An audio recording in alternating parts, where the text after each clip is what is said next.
கிறிஸ்து இயேசுவுக்குள் அன்பான உடன் விசுவாச பிள்ளைகளே, மீண்டும் கர்த்தருடைய பலத்த கிருபை இந்த வாரத்தின் மத்திய நாளின் காலை பொழுதை காண்பதற்கு நம்மை அழைத்த தயவிற்காய் ஆண்டவருக்கு நன்றிகளை ஏறெடுத்து தேவ சமூகத்தில் வந்திருக்கிற உங்கள் அனைவருக்கும் இந்த நாளின் வாழ்த்துக்களை தெரிவித்துக் கொள்கிறேன். கர்த்தர் நம்மோடு இருந்து நமக்கு வேண்டிய சகல ஆசீர்வாதங்களையும் இந்த நாளில் அவருடைய வார்த்தைகளை கொண்டு கொடுக்கும்படியாக தேவ சமூகத்தில் நம்ம ஒப்புக் கொடுப்போம். வந்திருக்கின்ற நம் அனைவரோடும் தேவ கிருபை தங்கி இருப்பதாக. ஆமென். அன்பான உடன் விசுவாச பிள்ளைகளே, இந்த நாளின் புதன்கிழமையின் காலையின் ஆசீர்வாதத்தை காண்பதற்கு தேவ சமூகத்தில் அழைக்கப்பட்ட உங்கள் அனைவருக்கும் இந்த நாளின் வாழ்த்துக்களை தெரிவித்துக் கொள்கிறேன். கர்த்தர் நம்மோடு இருப்பாராக. இன்றைக்கு தேவ சமூகத்தில் ஒரு தெரிந்து கொள்ளுதலை நாம் சந்திக்க போகிறோம். அந்த தெரிந்து கொள்ளுதல் என்னவென்றால், தேவன் நமக்கு எல்லா நன்மைகளையும் தீமைகளையும் பற்றி வேதாகமத்தில் நமக்கு கற்றுக் கொடுத்திருக்கிறார். நன்மை இன்னதென்று அவர் போதித்திருக்கிறார், தீமை இன்னதென்று அவர் நமக்கு போதித்திருக்கிறார். ஆனால் இன்றைக்கு நம்முடைய தீர்மானம் என்ன?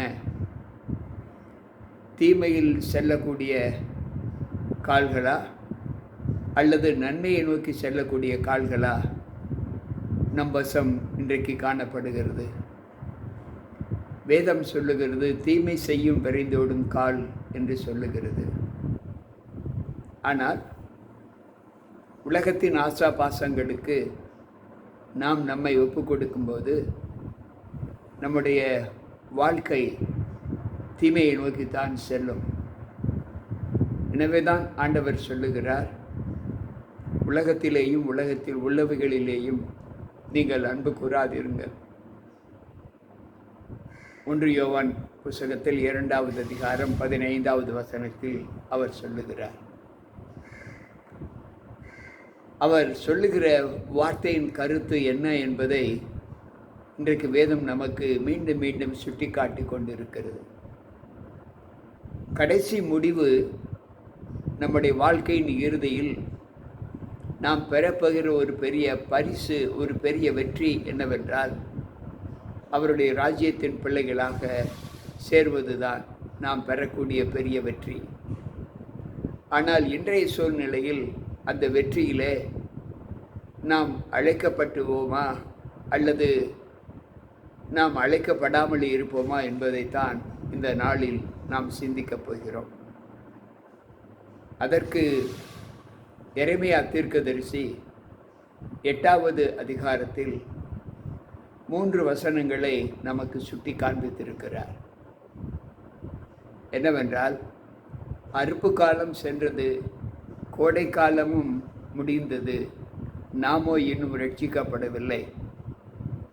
என் ஜனமாகிய குமாரத்தின் காயங்களினால் நானும் காயப்பட்டேன், கரிகரித்து இருக்கிறேன், திகைப்பு என்னை பிடித்தது. கீலேயாத்தில் பிசின் தைலம் இல்லையோ, ரண வைத்தியனும் அங்கே இல்லையோ, பின்னே ஏன் என் ஜனமாகிய குமாரத்தி சொஸ்தமடையாமல் போனார்? அறுப்பு காலமும் சென்றது, கோடை காலமும் முடிந்தது, நாமோ இன்னும் ரட்சிக்கப்படவில்லை. என் ஜனமாகிய குமாரத்தி அவள் பெற்ற காயங்களினால் நானும் காயப்பட்டேன், கருகருத்து போய்விட்டேன், திகைப்பு என்னை பிடித்தது. கீலேயாத்தில் பிசின் தைலம் இல்லையோ, ரண வைத்தியனும் அங்கே இல்லையோ, பின்ன ஏன் என் ஜனமாகிய குமாரத்தி சொஸ்தமடையாமல் போனார்? ஒரு சபை தேவன் ஸ்தாபித்திருக்கிறார். அந்த சபை அவரால் தெரிந்து கொள்ளப்பட்ட சபை. அந்த சபையின் மகிமையை இன்றைக்கு அதில் உள்ள மக்கள் இழந்து கொண்டு இருக்கிறோம். என்ன இழந்து கொண்டு இருக்கிறோம் என்றால், நம்மை ரட்சிப்புக்குள் அழைத்த தேவன் அவர் பட்ட பிரயாசங்கள் எல்லாமே இன்றைக்கு வீணாய் போய்விட்டது என்று ஆண்டவர் சொல்லுகிறார். அவர் உன்னை புல்லுள்ள இடங்களில் மேய்த்து அமர்ந்த தண்ணீர்கள் அண்டையில் நம்மை நிறுத்தினார் என்று வேதம் சொல்லுகிறதே. அன்பு பிள்ளைகளை, இன்றைக்கு அந்த மேய்ச்சன் நம்மை விட்டு காணாமல் போய்விட்டது. ஏனென்றால் கீலேயாத் நல்ல மருத்துவம் நிறைந்த, மூலிகைகள் நிறைந்த ஒரு இடம். காயங்கள் ஆற்றப்படுவதற்கு அங்கு இருக்கக்கூடிய தைலங்கள் மிகுந்த உதவியாக இருக்கிறது. அந்த கீலேயாத்தில் உள்ள என் குமாரத்தி, என் சபை, இவ்வளவு இயற்கை சூழலில் இருந்த என் சபை பிசின் தைலம் இல்லாமல் போய்விட்டது. அங்கு அவளுக்கு பிசின் தைலம் கிடைக்கவில்லை. ரண வைத்தியனும் அங்கு இல்லை. காயங்களை கட்டுகிற, குணமாக்குகிற வைத்தியர்கள் இருக்கக்கூடிய இடத்தில் என் குமாரத்தின் காயங்களுக்கு கட்டுவதற்கு அங்கு வைத்தியன் காணப்படவில்லை. என் ஜனமோ சுஸ்தமடையாமல் போய்விட்டது, என் குமாரத்தி சுஸ்தமடையாமல் போய்விட்டாள் என்று அங்கு ஆண்டவர் சொல்லுகிறார். எனக்கு பிரியமான தேவ பிள்ளைகளே, இதை குறித்து எரேமியா பக்தன் 9வது அதிகாரம் 1வது வசனத்தில் சொல்லுகிறார், என் தலை தண்ணீரும் என் கண்கள் கண்ணீருமானால் நலமாய் இருக்கும்.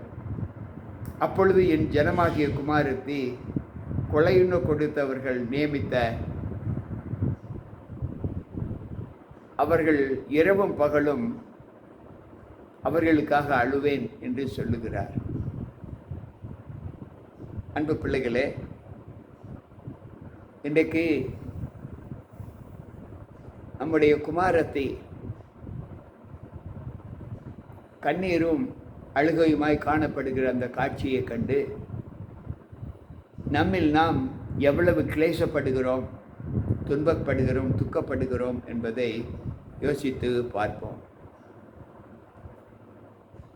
எரேமியா 51வது அதிகாரம் 8-9வது வசனத்தை நாம் வாசித்து பார்த்தால், அங்கு ஆண்டவர் மீண்டும் தம்முடைய மகிமையின் வல்லமையை நமக்கு காண்பிக்கிறார். அவர் சொல்லுகிறார், பாபிலோன் சடுதியில் விழுந்தது, தகர்ந்தது, அதற்காக அலறுங்கள். அதின் நோவை ஆற்ற பிசின் தைலம் போடுங்கள், ஒருவேளை குணமாகும் என்று சொல்லுகிறார். பாபிலோன் விழுந்து விட்டது. அது விழுந்து நகர்ந்து போயிற்று.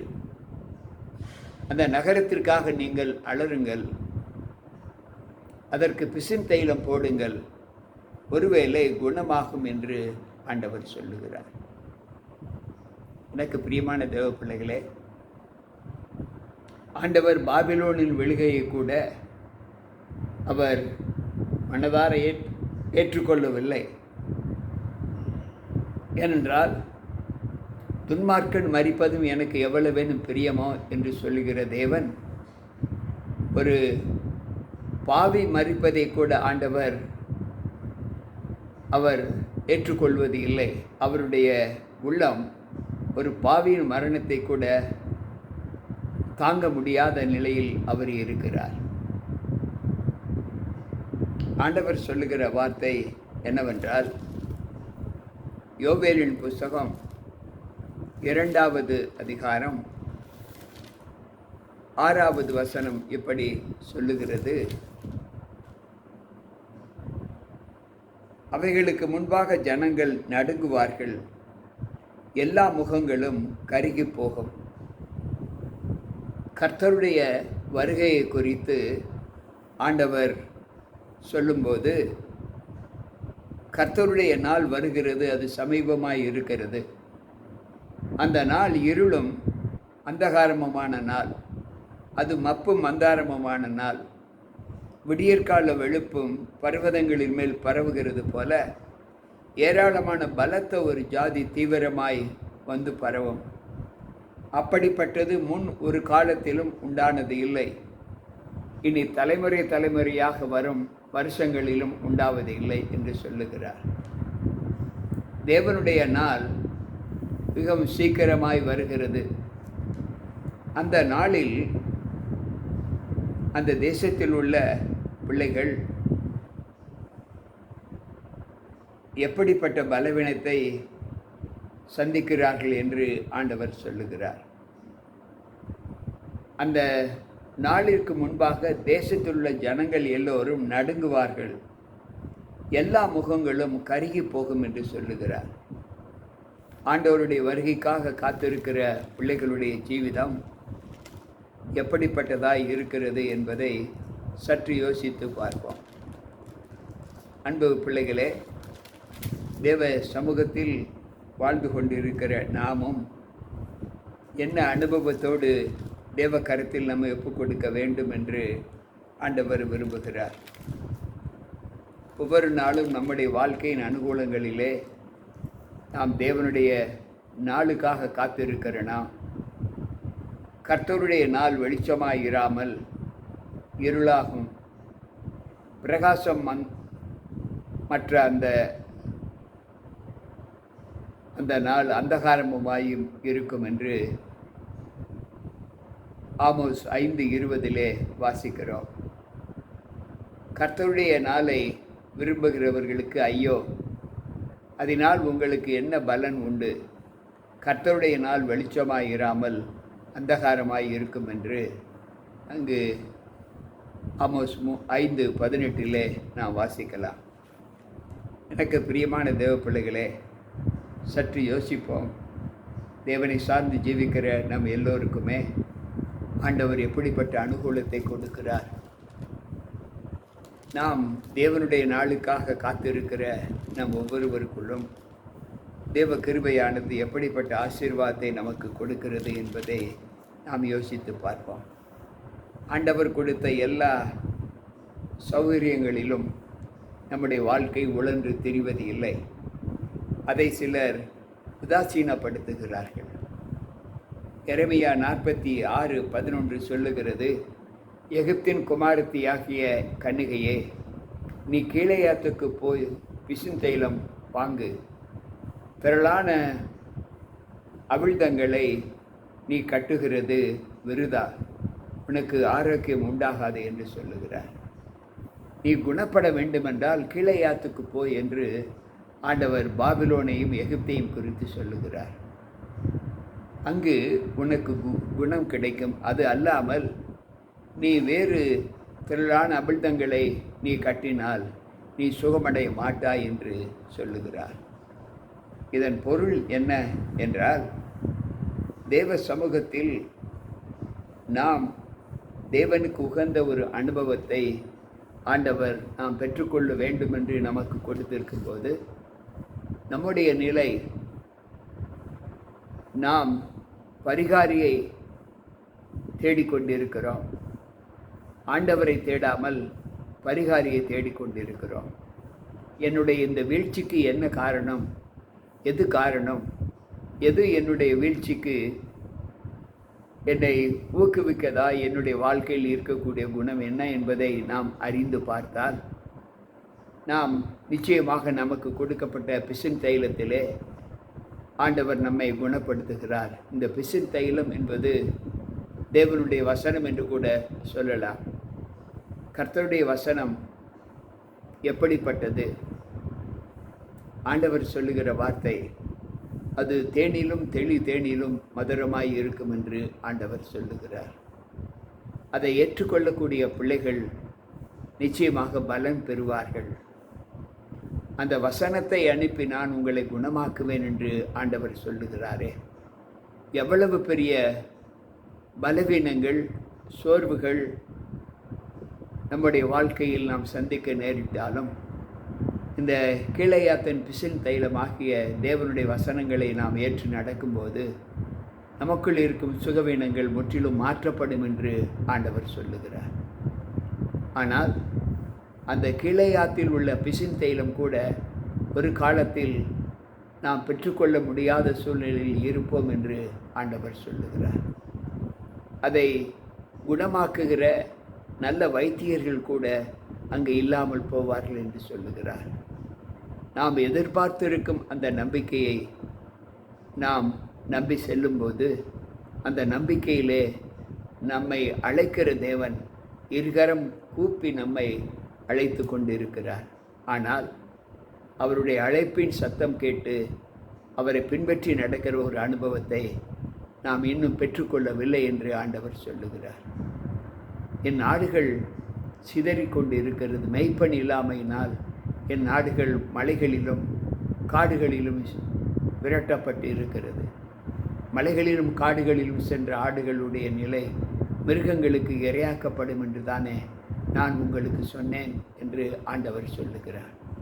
எனக்கு பிரியமான தேவ பிள்ளைகளே, தீமை செய்யும் விரைந்தோடும் கால்களை இன்றைக்கு நாம் பெற்றிருக்கிறோமா? அல்லது நம்முடைய வழி கர்த்தர் நடந்த பாதையில் சென்று கொண்டு இருக்கிறதா? உன் வழியை கர்த்தருக்கு ஒப்புவி, அப்பொழுது அவர் உன்னை ஆதரிப்பார் என்று ஞானி சொன்ன வார்த்தை நம்மிடத்தில் எத்தனை பேருக்கு உண்டு என்பதை யோசித்து நாம் இன்னும் பிணியோடு வாழ்ந்து கொண்டிருக்கிறோம். சுகம் பெறவில்லை. ஏன் சுகம் பெறவில்லை என்ற அந்த நம்பிக்கையை தேவ சமூகத்தில் நாம் கேட்டு நம்மை, ஆண்டவரே, நாங்கள் குணப்பட வேண்டுமென்றால் நாங்கள் உம்மை அண்டி ஜீவிக்கிற அனுபவத்தை எங்களுக்கு தாரும் என்று சொல்லி ஜெபிப்போமா? அன்புள்ள ஆண்டவரே, உம்முடைய வார்த்தைகளை கேட்ட எங்கள் ஒவ்வொருவருக்குள்ளும் உம்முடைய கிருபை இருந்து பாதுகாத்து இந்த நாளிலும் ஆண்டவரே, கீழையாத்தில் பிசின் தைலம் இல்லையோ, அங்கே ரண வைத்தியனும் இல்லையோ, பின்னே ஏன் என் குமாரத்தி சுஸ்தமடையாமல் போனாள் என்று சொன்ன அந்த உருக்கமான அந்த வார்த்தைகளுக்கு நாங்கள், ஆண்டவரே, கீழையாத்தில் பிசின் தைலம் இருக்கிறது, அங்கு ரண வைத்தியனும் இருக்கிறார்கள், நாங்கள் குணமாக்கப்பட்டு விட்டோம் என்று சொன்ன அந்த வார்த்தையை நாம் சொல்வதற்கு ஆயத்தமா?